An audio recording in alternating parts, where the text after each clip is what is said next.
Just waiting while everyone signs in. Hi, everyone. It's great to be here again today for another fabulous webinar from Raeco Library Supplies. I'm Karen Siegman and I'll be your host today. We've got a really interesting session ahead, looking at the future of libraries with a presenter I've known for many years and I'm very pleased to be introducing today. During the presentation, as we go along, if you've got questions, please pop them into the Q&A box, which is down the bottom of the screen. Don't feel you need to wait until the end. Send them through as soon as they occur to you, and we'll get to as many as possible during the time we've got at the end of the presentation. If you've missed out on earlier webinars in the series, you can catch up with them on Raeco Academy.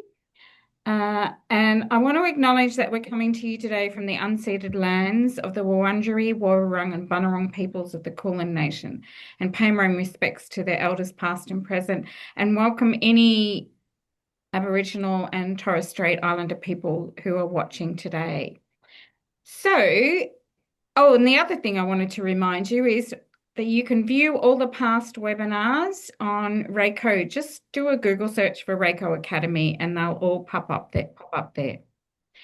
The next one is going to be the 27th of October, and that's going to be around space, furniture, and sustainability, what they don't tell you about library design. So before we get on to introducing Jane, we're just going to have a quick little video from Raeco.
Okay, good afternoon, everyone, again, and thanks for joining us today.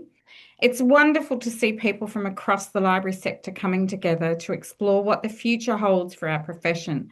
Libraries are operating in a rapidly changing world. Artificial intelligence, digital transformation, changing community expectations, and increasing pressure on resources are shaping how we work and the services we provide. Today's presenter, Jane Cowell, is one of Australia's leading library professionals with more than 25 years of leadership experience in Australia and internationally. Jane is passionate about helping libraries embrace change and identify the opportunities that come with it. Today, she'll explore the key trends shaping public libraries, what they mean for our sector, and practical ideas you can take back to your own organisation. While today's focus is on public libraries, there will be valuable insights for everyone working across the library sector. And don't forget to add your questions into the Q&A. We'll have plenty of time for discussion at the end. Please join me in welcoming Jane Cowell. Thanks so much, Karen, and it's great to see you all today. And I want to point out that there's a lot of futures for libraries, but these are just the trends that I see and have seen shaping libraries, particularly after my attendance at the World Library Congress in South Korea in Busan over the past 2 weeks. Uh, so, so what is around? Firstly, I'd like to acknowledge the Gubbi Gubbi Kabi Gubbi people as the traditional custodians of the land and waters on which I am speaking to you today, and I pay my respect to elders past, present, and emerging, and recognise their continuing connection to country, community, and culture. And I just want to acknowledge the Wurundjeri artist Alex Kerr, who allowed me to use this image in my presentation today. So, reading is back. You might all think I should start with AI, but I actually think this is more exciting. And one of the across the world, countries are confronting declining reading rates. So it's not just happening in Australia. Reading for pleasure, reading as a pastime, reading for genuine understanding is really under pressure from every other piece of content, every other piece of the digital world that is competing for our attention. And for public libraries, educators, and government, we cannot simply tell people to read more, it's good for you. So, sort of that's not going to work. And for Australia, we've actually been really acknowledged for the research that we have put out there through the Understanding Australian Readers report released by the Australia Reads organisation. So it's really quite interesting to people around how to engage with readers and what the barriers are. So for me, this is pictured is the Seoul Outdoor Library. So this is an outdoor installation that the Seoul Metropolitan Library funds, and it operates from May to November. But what is really showcased here is really soft lighting. There is mood music playing, and it encourages people to stop, pause, sit, take one of the books. They're just sitting there in baskets beside the chairs in beautiful backlit shelving, perspex shelving that's you can't really see because of all the people that is against the walls. And the books are actually curated. So they are selected. It's not just grabbed.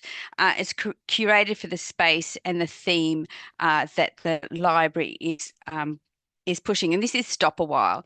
There was also a romance one, and there was a connect one for families. There is regular live programming to the Outdoor Library, and it's situated on a beautiful stream which has a 10-kilometre walkway running track used by city residents. So can be found, like it's really easy to find because it's on the walking path. And most importantly, tourists and young people want to take an Instagram photo here as it is beautiful. So this is reading as a cultural currency. So there is an actual, sort of currency to being seen here, which is really an interesting way to promote reading. And people are reading. When I was there, that sort of they're definitely taking the book and stopping and pausing. They're also given like the silent disco headphones and can have their own music playing. So reading is becoming more a social experience. So this is something that we can really learn as public libraries and school libraries so that people want to read together. And libraries are creating these reading opportunities where communities can come and read together comfortably, usually with food and drink and with no pressure. It's quite a different focus from the premise that reading is private, individual, and solitary. Suddenly, reading across the world has this social currency. In Korea, the K-pop idols are showcasing what they read and that they are reading, and it has a glamorous glow. So in South Korea, reading is sexy.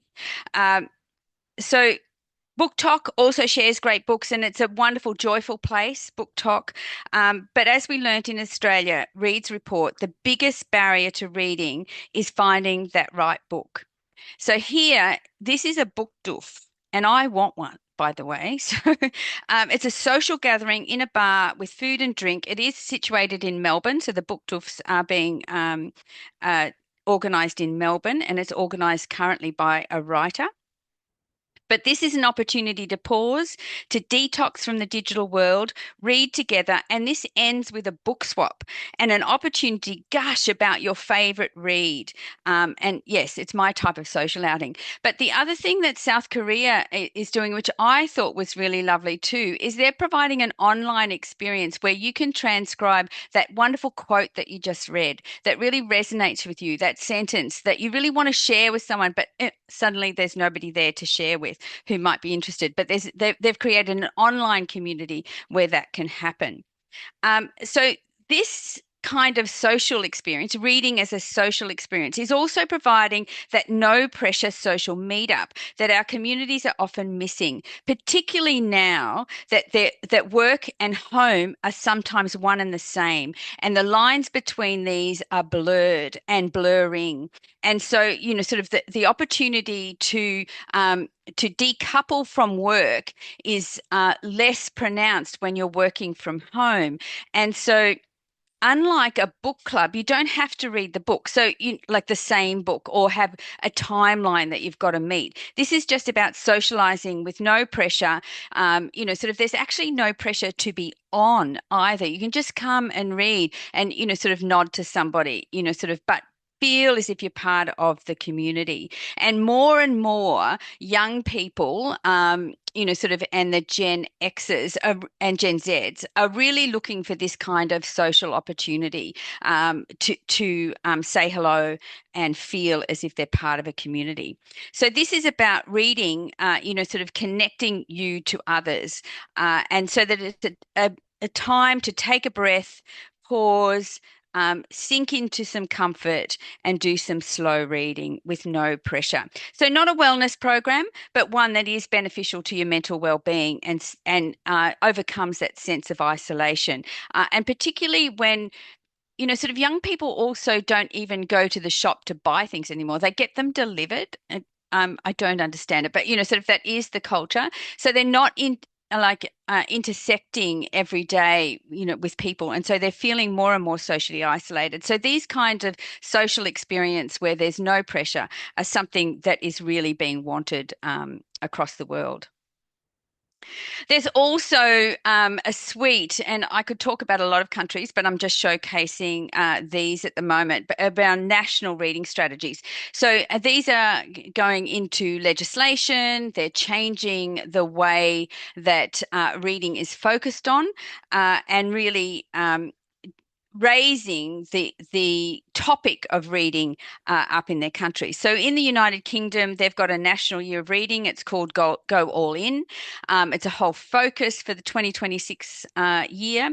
The Queen is sending a book into every home with a middle school child. Now, there's some debate around whether sending the same book across the country is useful, because we do know that young people like to choose. They like to have their agency and choose which book it is. But still, reading is on the public agenda. In books are back in the Swedish classrooms. So they're really pushing. Before it was all digital. So now, sort of it's going back into physical books. They're going back into writing, physical writing, and really looking to switch the Swedish children back to reading. And in China, their current 5-year strategy aims to boost reading levels. And it's a nationwide reading drive. So it's embedded in their legislation to provide reading rooms and spaces across the nation. So public libraries have these, but they can also get some funding to really have dedicated social and beautifully designed reading spaces that often bring the outdoors and indoors in together to create comfortable reading spaces designed for young people and families. So China is really, sort of focusing on this. And I could go on, as many other European countries are focusing on the reading levels and investing in building higher rates of reading. Singapore is also at the beginning. They're investing in a national reading strategy and are currently investigating the research that Australia has undertaken as a first step to where they want to go. So really, sort of nationwide, reading is back, so believe it. Um, my next trend is in library design. And it is libraries as public civic architecture. Yes, that wow factor. I think it's recognized that most communities get a 1 in 30 to 40-year chance to have a new public library, and often much longer. It might be a bit more often for academic libraries in that you get the chance to refurbish, rejuvenate in your universities, but I bet it's still not much. Do you know what I mean? It's a long time before we get that investment in our libraries. So in the United Kingdom, even though they've lacked funding, they are actually looking at new public libraries being located in the high street. So this is cultural rejuvenation. This is about renewal through public civic architecture, and it's wanting to bring the public back to the high street and rejuvenating the local the community. So it's culture led, it's community, sort of engagement, but it is iconic buildings. They're different, unique, they have a beautiful aesthetic, and they become part of the urban branding of the area. You can follow the Inspiring Libraries on Instagram to see and showcase the Public Library of the Year libraries that have won over the last few years. But these, sort of are being built now. In China, the public library and the academic library are being combined. And this is because they really want to invest in education and to show young children that they can go through to university. They're listed in the national 5-year strategies to boost Chinese education levels. And the focus is access to Chinese culture, Chinese history, access to knowledge, and, sort of places to learn and create. So there's a lot of maker spaces in these new buildings as well. And China is about to finish their largest public and academic library yet, which is 140,000 square meters. I cannot even imagine a building that big. Academic libraries are also being reimagined as people places. They're places for students to gather, connect, study, and work. They're becoming the social heart of the campus life and the central place for university events. And this is happening even if they don't get a new library. So I was speaking to some old traditional universities in America, and they're university librarians, and they've got quite old buildings, but they're rejuvenating them with these kind of spaces inside. Physical collections are still very much a part of public libraries, but the people focus is essential. So there's spaces for people to gather, to learn together, to socialize, and to connect with books, resources, and human creation activities. And there's lots of serendipitous opportunities to connect with the collection, so they're not in long stacks. They can find the collection in unexpected spaces, and these are being designed across libraries. And what you're seeing here is Udi. It's a library of 30,000 square meters. There's one whole floor. The floors are 10,000 square meters. There's one whole floor of makerspace, and where the community can really engage. Udi was there was about 15 years of community engagement to really finalize the design of Udi. And it was a blind architect audition, if you like, of what it could be imagined. And this is the one that won. I recommend if ever you're in Helsinki to go see it. I haven't yet, and it's on my list. Now here, it's the Instagram experience. It's the aesthetic of your library. It's the want and cultural currency to be in the space. Now, what you're seeing here is the Starfield Library in the Cowell shopping complex in South Korea, and I believe it's the most Instagrammed library space. So the library itself is in a throughway. in the complex. You can enter it from 4 different directions. There's a cafe in every corner on the second floor, and it includes places to work, study. There's a small event space used for regular programming. And yes, you can borrow a book. So not all of those books are real, but sort of certainly the collections that's within reach is real and can be used. There's also a tax refund kiosk here, which also attracts tourists to the library. When I visited this space, everyone was taking a photo of themselves, and you can see the escalator there, and it's the one going down. So that was the most common Instagram shot, and there was a line up to get it because you get that big lot of shelving behind you. It was packed, and when I was there, it was on a Friday evening.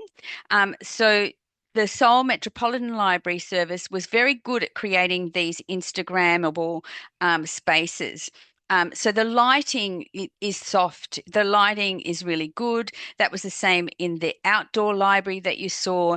There was a sign on the ground of the outdoor library of the bridge overseeing the outdoor library that said, "This is the best selfie shot." So, sort of libraries are really engaging with the public around cultural currency. There's a there's a bonus for you to be taking a shot here. Like you get lots of likes. Sort of there's that whole cultural. It's worth being there. Now, you can do this too. So, how libraries can do this is just creating a beautiful chair, a gorgeous lamp, some soft lighting, some interesting small shelving. Not grand, but it must be beautiful or quirky and encourage and be really good to photograph. So, really think about that in the interaction. Now, I was talking to a mother. And she told me that when she asked her 13-year-old, would she go to the library, the young person answered, "Well, it depends on the aesthetic, and because she would want to be seen there, and is it worth being seen there, and can she showcase herself in the space?" So this is what sort of young people are evaluating when they think about the library. So it is a thing, and public libraries across the world are designing for it, and you can too. So, what's the next slide? So, the other one is about the library design for belonging, sort of so that people can see themselves here. How can your community, all your communities, see themselves in the library? Is their voice being heard?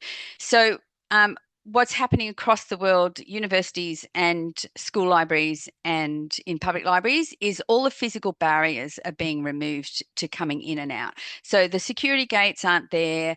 Sort of there's really intuitive wayfinding. There's minimal visual noise. And one of the reasons for that is because we get all of the noise online, all of the ads online, the scrolling content, the constant content. We're always surrounded by noise. And in our digital lives, nothing ever finishes. Our Spotify never finishes. It keeps going and going and going, not like a physical CD or LP that, sort of you had a fixed time on. So minimal noise. So, sort of I know library staff love a sign, sort of they love that blue tack, but, sort of really strip it out. And, can you really think about what are the visual signals that tell people what they can do in the space rather than have a lot of visual noise?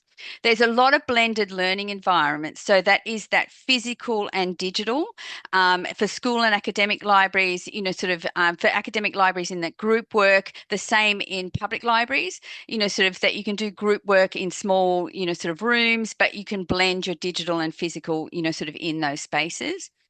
Child friendly. So yes, for academic libraries too, they're, sort of making sure you have the parent space, the place to heat up food, the spaces where a person can work, but there's a playpen or something beside them, sort of on the public computers so the young child is safe. So really child friendly. Community and student feedback is acted on. So can your community segments see themselves in the library? So one academic library really showcased what they did with their First Nation students. They had the money to rejuvenate their library. They took their First Nation students through the library because they knew they didn't use it and asked what the feedback was. And they said they couldn't see themselves in the library. And it was very white, and it was actually really white. no color. So they really worked with the students to really say, well, what does this space look like to you, and do you see yourselves in it? So really making sure that our libraries reflect our communities.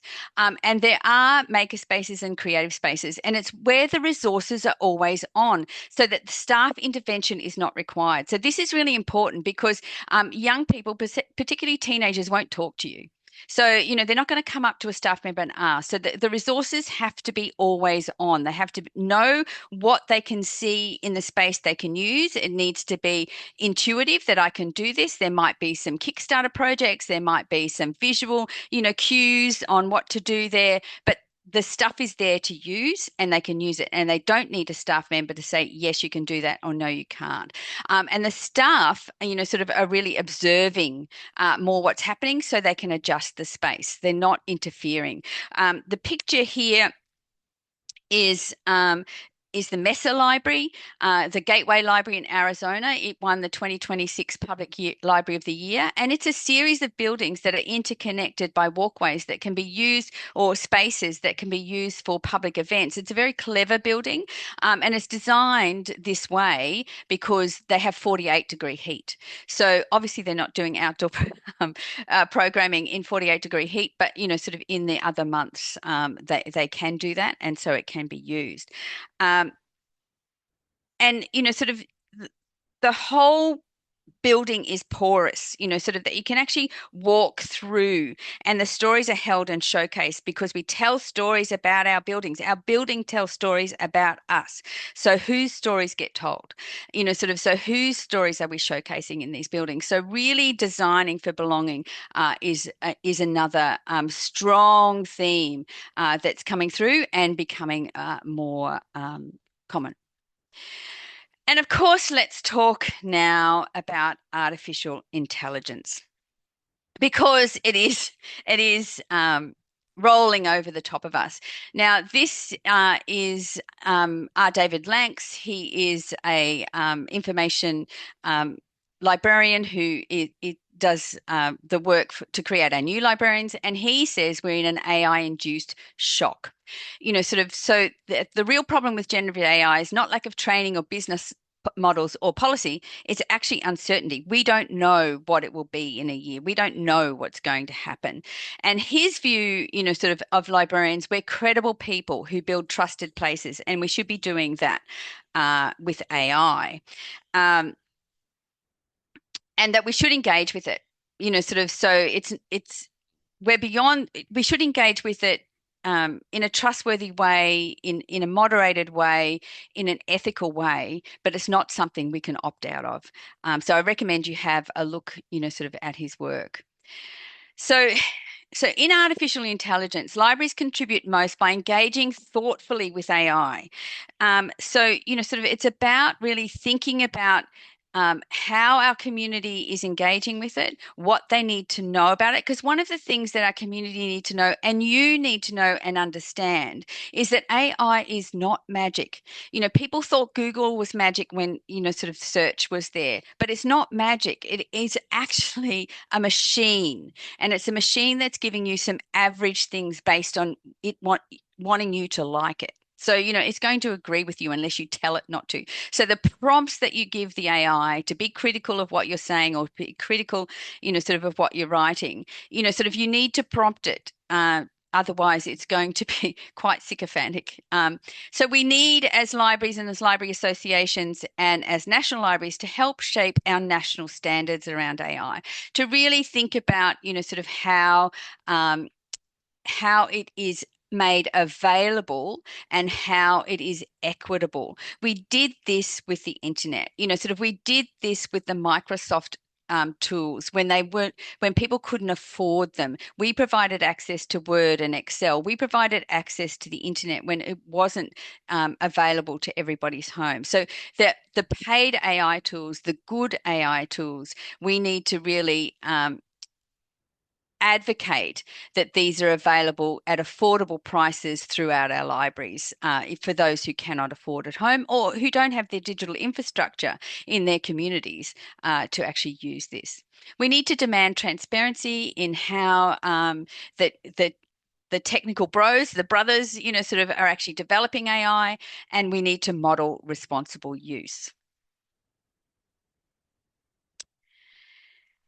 And so this is where, it's like this is a slide from Gio Cha, sort of and he is now a politician. He's actually a professor, but his keynote at the World Library Congress was really advocating for libraries as the public archetype for the intelligence system. He said we're past the information system now. We are in the age of AI, and it is an intelligent system. It is building intelligence. It is doing the work for humans and building new intelligences.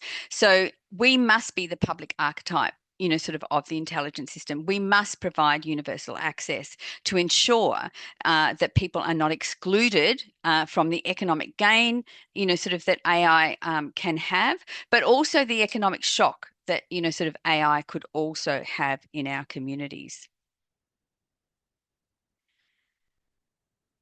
And just to let you know that in Estonia and Finland, it's recognised that the public library network is what is the best placed to roll out AI literacy and programs for the community. Estonia is a little bit ahead of the game because they've actually developed training tools for library staff, and they're training one library staff member per library.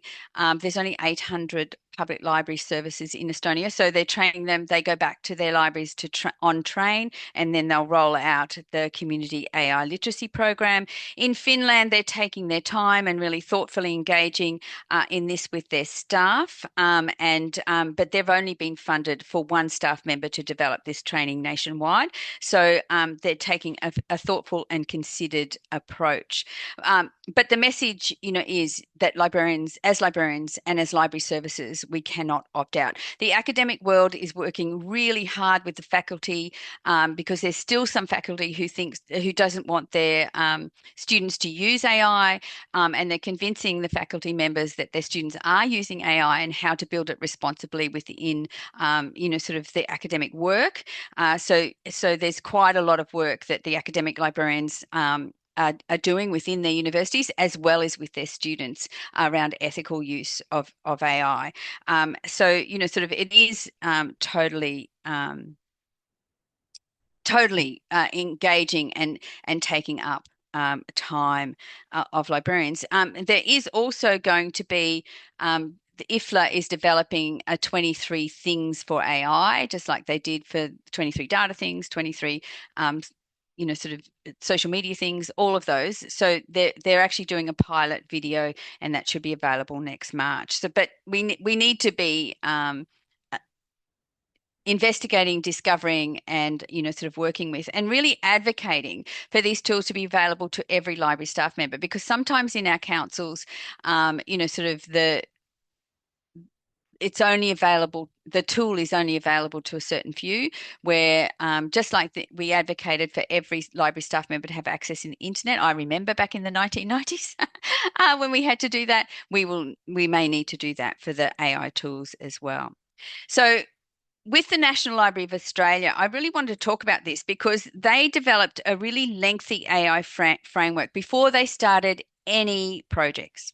So, and it really laid out all of the opportunities for the National Library of Australia, but also the risks. And they produced an acceptable use policy and a transparency statement and made these available to all of their stakeholders. That includes their staff, that includes their government, and includes their board. And there was some concern about AA use with stakeholders. So stakeholders really didn't want the National Library of Australia to use it, because they're creators or researchers, and they were concerned about copyright, about, sort of misuse of the information. But the government was really pushing the National Library of Australia to use it for projects and to move ahead. So, but they really thoughtfully engaged with staff and stakeholders around this. So their first project was that they revolutionized the oral history archive. And this really excited me because a lot of public libraries have local history, oral history archives that are not transcribed. So they were able to transcribe 58,000 hours of audio material from often marginalised communities as well as prominent Australians. And previous projections of this work that it would take 79 years for the library to do this. Um, so so to me, that particularly the marginalised communities raises up the voice of people who have never been heard in Australia. Whose stories are we telling? Sort of whose stories get heard, sort of, and we have the stories, but we don't, sort of often have the human resources to raise these stories up. But, sort of AI could help us do that. So I was quite excited about this project from the National Library of Australia. But human oversight remains central. So this is that transcripts are only released after they have been reviewed, corrected, and quality assured by staff. So that is really utilising the librarian as the truth verifier. They're doing quite a lot of other things, but sort of that was the one that really struck me with the National Library. Now, the National Library of Turkey, their Smart Library project is working across library information services and collections. So yes, loans can be carried out by these smart kiosks. So they're AI-powered kiosks that effectively act as a reference library. So it's beyond front-facing services. They are using AI to transform and enhance their existing workflows, and they're building a unified super app, bringing together discovery, digital collections, events, and personalized services in a single app. Barcelona is another country that's building an AI readers advisory tool that is quite personalized, and because and it's to sit across the library catalogues. But what everyone is talking about is that search is dead. And it's ask. So Arizona has an AI tool chatbot that answers queries, but can answer questions such as, are there any dog boy books in today? And so, sort of search is dead, ask, sort of is on the rise. So ask is the destination. So what vendors are doing, and this is just a demonstration that we were given by Overdrive. Steve Potash, sort of gave this at our satellite on AI implementations in public libraries.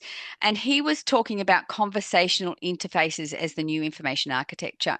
So, sort of his one is about the Inspire Me tool. So it's very much around emotions. What do you feel like today? Sort of, and it is about raising up in the catalog, other than bestseller. We tend to get inundated with bestsellers as readers, sort of as people in the community. Oh, there's a bestseller, I'll try and get that. But this is actually trying to connect people because these catalogs are really big. Search is dead, ask is the destination. So raising up what you feel like, and the book is available now, so it's only giving you what you can click on and get right now. So it's really focusing on that convenience and sort of how you're feeling. So AI powered dialogue can fundamentally change how we access knowledge, and it also fundamentally can change our beliefs. And that's the challenge. So AI literacy is the first step for everything now. And it starts with you. So that's my challenge to you. It's about demystifying AI to every audience that we have. Gen AI training, yes, it's training on the tools and being able to do clear prompts, remembering that, sort of it's not intuitive, it will only do what you ask.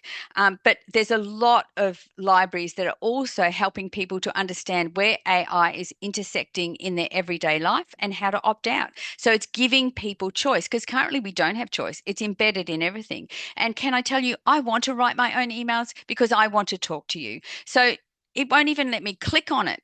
Sort of, you have to force it to let you to write your own emails. You should write your own emails. It's good for your mind. But so this is sort of some of the things that we need to be talking to our community about. But students are also very worried about AI because sort of they're thinking, is my degree dead? Will I have a job? What sort of am I going to be doing? So university librarians really work with the students and faculty and thinking about how to position them, how to make sure that their AI use, they're ready for the new jobs, and the AI use is ethical. And it is about transparency as well. So making sure that if your library is doing something with AI, or you're looking to create an AI tool in your library, that you're quite transparent about it, because we are the truth verifiers. Sort of librarians are trusted, and sort of we should do that. So we should be talking about how to do this. And our AI vendors, we're really asking them to identify, sort of what is AI created and what is human created. Because you know what? We should have choice. Some people won't care, but some people will want a human created book, and some will just want the AI, the book that has the information that they want, or the genre that they want.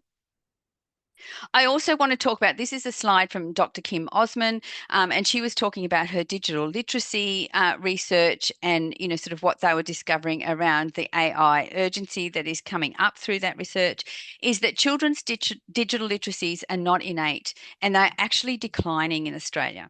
So sort of it's digital literacy, AI literacy, media literacy, it's not aging out. So it's not just the seniors. We need to have these conversations. We need to have this access to tech, and we need to do it in a way, that intersects with the community and what they want. So really, sort of looking at that, about that, and really thinking about digital inequity in Australia. Where is the digital infrastructure, and where is the digital inequity, and how, sort of in our communities, and how can we bridge those gaps? I could talk about AI for a long time, but I'm not going to, because the next theme I want to talk about is libraries as human sanctuaries. So in the age of, digital, in the age of loneliness, in the age of this whole disconnection that we feel, particularly after COVID, sort of what is a public library? And it is as a human sanctuary. The latest Strengthening Europe Through Public Libraries report is only come out in the last month, and it looks at is really advocating for sustained investment in public libraries, but it looks at, sort of what they see as the future models of libraries, and what the roles of libraries are. But to me, it's about building human understanding of ourselves, of our community, of each other. It is really connecting humans to humans, sort of that we have that ability to come into a library and smile at each other, sort of that the ability to pause and be human. The human creativity that, sort of, if AI is going to create everything and you're going to hand it over to that, but creating things, making things makes us human. So a place to do that is the library. And so really building that creativity is really important. So it is really human places. So we're in a human place, we're surrounded by beauty, calm, often with beautiful outdoor spaces. We feel safe, and, sort of we can actually de-stress and decouple ourselves from that digital visual noise.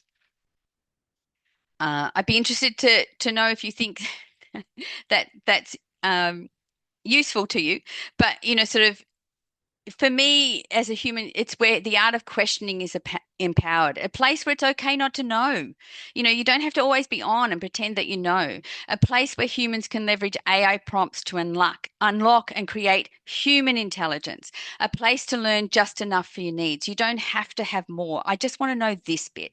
It's a sanctuary of inspiration and insight, a place where it's okay to go slow and pause, a place to engage with physical books, make things, and enjoy the slow journey. It's a community platform that's rooted in daily life. It's a place that encourages participation in civic conversation, strengthening democracy, a place to build social connection, that I feel connected to my neighbor, or, sort of in the person in the next chair. It's a place that responds to community needs. So that real human place that encourages and provides opportunities for that connection. I want to tell you a story, and it's also about a place where we can go in disasters.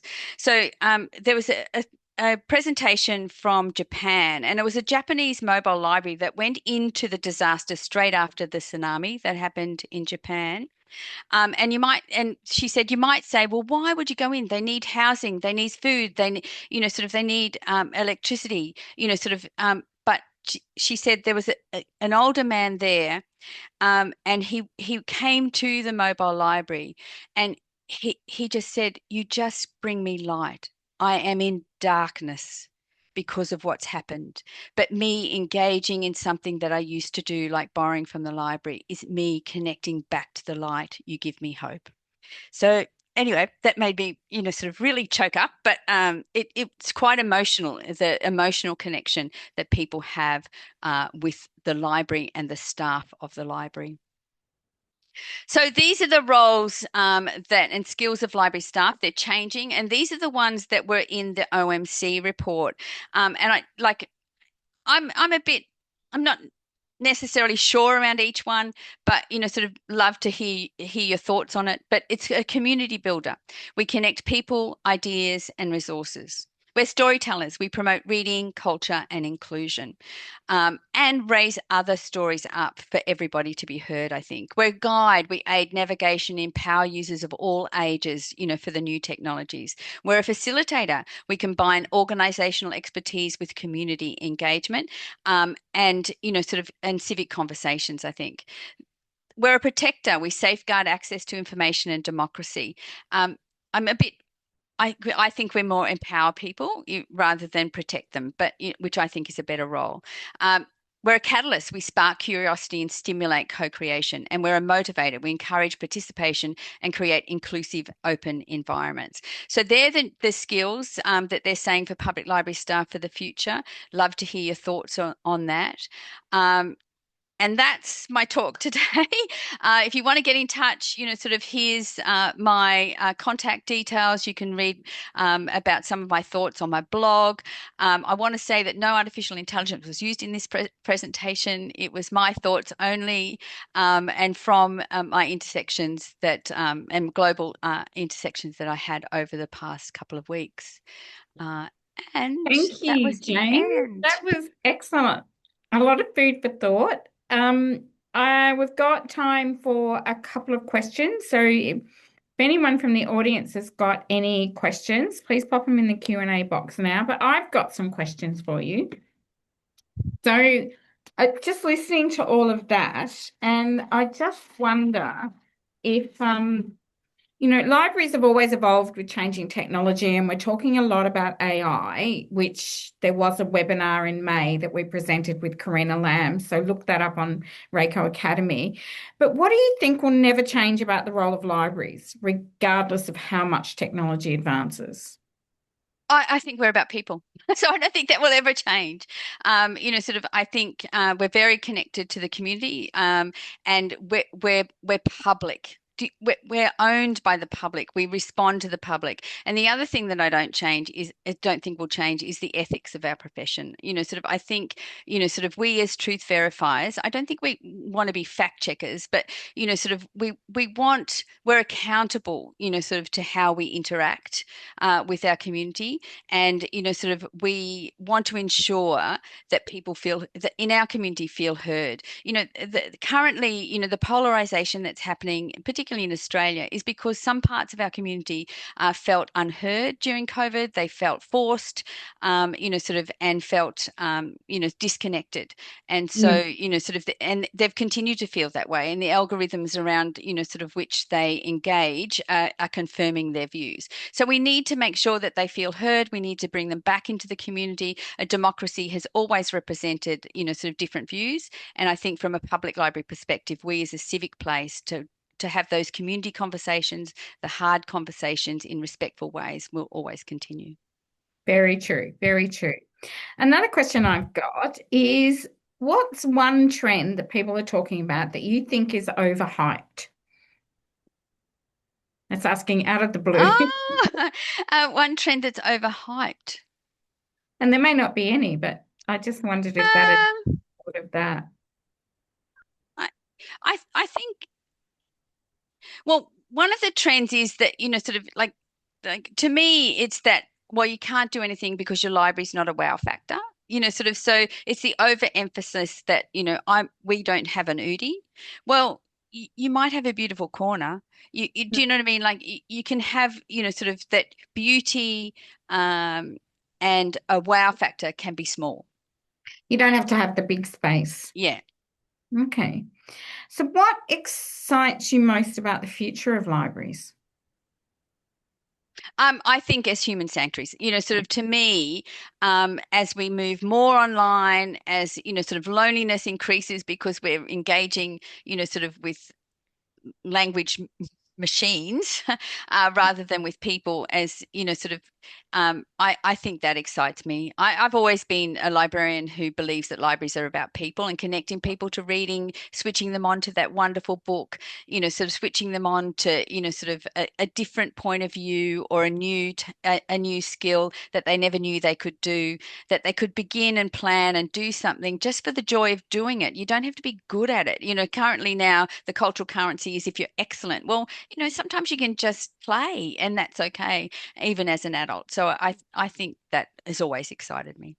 Oh, good. That's excellent. I did have one question. When you talked about the European libraries, there was a report up on the slide. Can you remember what the name of the report It's was? the, it's the OMC report. Let me um, just It was on the go slide. through. Yeah, it's Ask me for the name of called it.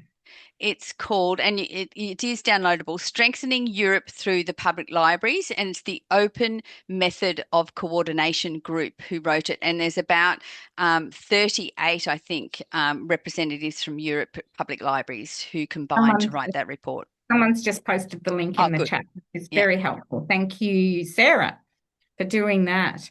In the last few minutes, I do have a couple of other questions for you. Um, uh, if every library could make just one strategic investment over the next 2 years, where would you put the effort? Into a creativity space, a space for people to come and make, and have it as open as possible with the resources always on. So a messy space. And another question I had. So many of us in libraries are dealing with increasing community expectations but limited resources. How can library leaders balance innovation with day-to-day operational realities?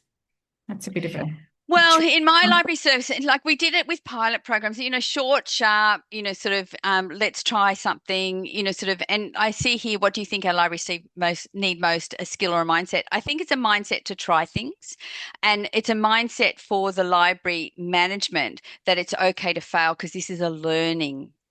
Like it's about learning. It's Yeah, about learning what your community wants. It's about learning and trying something so that, that if you want innovation, sort of you've got to make sure that your staff trust you, that they're not going to get into trouble if they fail.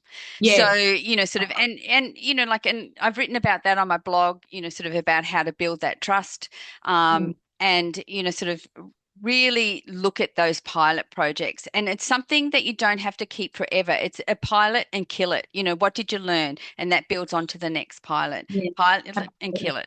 Do you know what I mean? So use it as a learning and professional development tool. You need to also let people fail without getting into trouble. I don't mean Yeah, big catastrophic failure, but yeah, it can work. What did we yeah, learn from it? yeah. I do have a question. Right back at the beginning, you were talking about the reading together events. I think they were called book Book doofs. doofs. Yeah, book doofs. BOOF. BOOKDOOF. Yeah. And they're in Melbourne. Yeah. Okay. Book doofs. Beautiful. They sound like really great fun. I, Yeah. I was quite interested in your comments about academic libraries and now trying to make their libraries about community spaces. And a couple of years ago, a former public library staff member of mine went to work at a university to do that. They wanted Mm, her mm. public library experience in order to build the library community in the university, which I thought was really interesting. And, Um, sort of definitely what's happening in the US. So, sort of the university librarian that I was speaking to, like his event space, it's a very old library, like an old building, um, old stone building. And he was saying that the faculty now want to do their events there because everybody comes, sort of, so, sort of where before it was the student events, but, sort of it's the heart of the community and it's where they gather. yeah, And yeah. yeah. Okay. What else? Sorry, I had a few questions written down. I think we talked about emergent community needs and AI. So there was that one. and we've talked about international stuff, so that's pretty good. Uh, which which countries or library systems do you think Australian libraries should be watching most closely? And I think we had a little chat about this yesterday that we sometimes think that we're not very good here, but we're actually up there with everyone else in the I, world and I do. sometimes front. I think we are like we are world class, sort of in our engagement with communities. We're world class in the programming that we do. I think we could connect our programming better with our collections and, sort of those opportunities to read. I think we could do better. But, sort of in terms of that, I think we're world class. What's happening in South Korea is very exciting, sort of, and their engagement, sort of with the Gen Zs is really strong. And the reason they're focused outdoors is because after COVID, all Koreans were very, very nervous about coming into any social gathering inside, but they gather outside, sort of. So that was why that focus on those outdoor libraries and outdoor spaces were there. So I think they're quite, sort of doing some exciting things. I think Finland is also, I think that's one to watch, particularly because they're very thoughtful. And I think their rollout of AI media literacy training, sort of will be one to watch, but I think that they'll take a bit too long to get there. But sort of their libraries and their focus on doing and creating, and those opportunities are really amazing. No, that's good. So, last question from me, and this is about, I don't know if you got an answer for this, but for library staff who maybe feel overwhelmed by the pace of change, and I kind of tend to like to call it evolving rather than change, but that's just semantics. What's your advice for staying positive, adaptable, and future focused? Well, I think one of the things the reality is that, sort of all of our jobs, your jobs, Karen, my job, sort of consultancies, like I mean, all everybody's job is going to change. So I think that's just going to be it's just something that we need to deal with. But Mm. in terms of how to be future focused and ready, one of the things I think library staff don't do is they don't take their holidays because they worry that the staff that they've left will take on too much. So like I think we need to make sure that we're rested, that we have joy in our life outside of libraries, um, and sort of that we start to really focus on the joy of learning and exploring. So that if we can switch our attitude to, um, oh, I don't know that, and instead of worrying about not knowing that and thinking, I have to know that, I have to know that, and that joy of discovery and the attitude is, I don't know that, but I'm really going to look forward to learning about it with you. Do you know what I mean? I think it's a mindset change. And then I think we might be uh, more relaxed, sort of, and open to the changes that will come to us.